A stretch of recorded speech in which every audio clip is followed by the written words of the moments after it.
চন্দ্রকোনায় জল কমতেই দেখা গেল রাজ্য সড়কের বেহাল দশা। পলাশচাপড়ি শ্রীনগর রাজ্য সড়কের ঘটনা, রাস্তায় পিচ সরে গিয়েছে, যাতায়াতের সমস্যা। হুগলির সঙ্গেও যুক্ত এই রাজ্য সড়ক, যাতায়াতের সমস্যা হচ্ছে। জল সরতেই এই ছবি কিন্তু স্পষ্ট। এই নিয়ে আমরা কথা বলবো। আমাদের সঙ্গে সরাসরি রয়েছেন আমাদের প্রতিনিধি মধুসূদন ভট্টাচার্য। মধুসূদন, চন্দ্রকোনায় জল কমতেই দেখা গেল রাজ্য সড়কের বেহাল দশা। স্থানীয় বাসিন্দারা তারা ঠিক কি বলছেন, প্রশাসনের তরফে কি ব্যবস্থা নেওয়া হচ্ছে? একদমই দেখো অনন্যা, যে ছবিটা দেখাবো একেবারে কিন্তু এটা কিন্তু গুরুত্বপূর্ণ রাজ্য সড়ক, পলাশচাপড়ি শ্রীনগর রাজ্য সড়ক।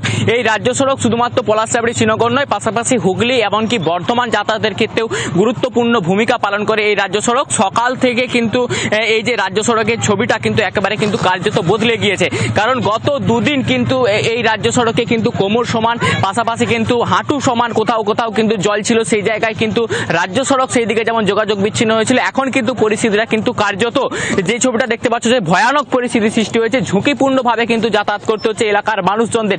যেভাবে গর্ত হয়েছে তাতে কিন্তু কোনো রকম ভাবে কিন্তু যাতায়াত করা যাচ্ছে না। দেখতে পাচ্ছ যে ক্যামেরা পার্সনকে দেখাতে বলবো যে একেবারে যে গর্ত, সেই গর্ত কিন্তু কোনো রকম ভাবে যদি রাতভিত কোনো যদি সমস্যা হয় সেক্ষেত্রে কিন্তু যে কোনো ভাবে কিন্তু একটা বড় সড়ো দুর্ঘটনা ঘটতে পারে। এলাকার মানুষজন যারা রয়েছে তাদের সঙ্গে কথা বলবো, কিভাবে যাতায়াত করছেন? কিভাবে তো মানুষ খুব কষ্টের মধ্যে আছে। এই দুর্ঘটনা, এই যে রাস্তা মানে খুব ভয়াবহ দুর্ঘটনা হয়েছে। মানুষ তো যাতায়াত করতে পারছে না, শুধুমাত্র মানুষ হাঁটাচলা করছে কিংবা বাইক যা করে নিয়ে যাচ্ছে।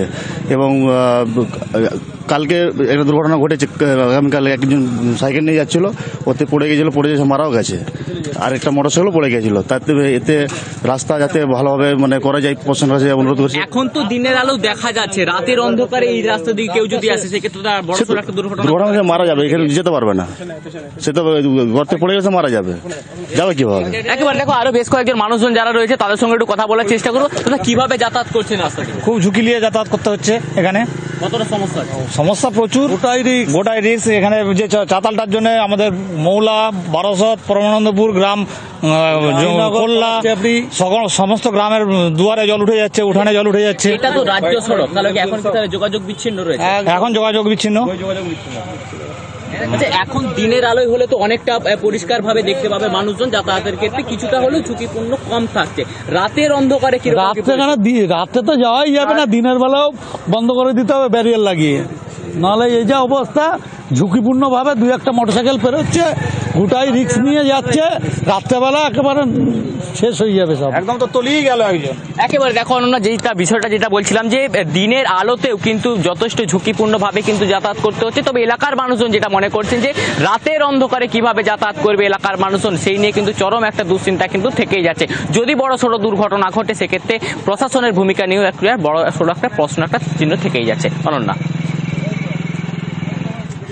ধন্যবাদ তোমায় মধুসূদন। আমাদের সঙ্গে সরাসরি ছিলেন আমাদের প্রতিনিধি মধুসূদন ভট্টাচার্য। চন্দ্রকোনায় জল কমতেই দেখা গেল রাজ্য সড়কের বেহাল দশা। সাধারণ মানুষরা তারা অস্থির এই রাস্তার জন্য। বেশ কিছু এই রাস্তার কারণে ইতিমধ্যেই কিন্তু বিভিন্ন দুর্ঘটনা ঘটছে, সেই দুর্ঘটনার কথাও কিন্তু তুলে ধরলেন স্থানীয় বাসিন্দারা। চন্দ্রকোনায় জল কমতেই রাজ্য সড়কের বেহাল দশা কিন্তু চোখে পড়ছে। পলাশচাপড়ি শ্রীনগর রাজ্য সড়কের ঘটনা, রাস্তার পিচ সরে গিয়েছে, যাতায়াতে সমস্যা হচ্ছে, বিভিন্ন দুর্ঘটনার সম্মুখীন হচ্ছেন সাধারণ মানুষ, এমনই অভিযোগ কিন্তু করা হচ্ছে।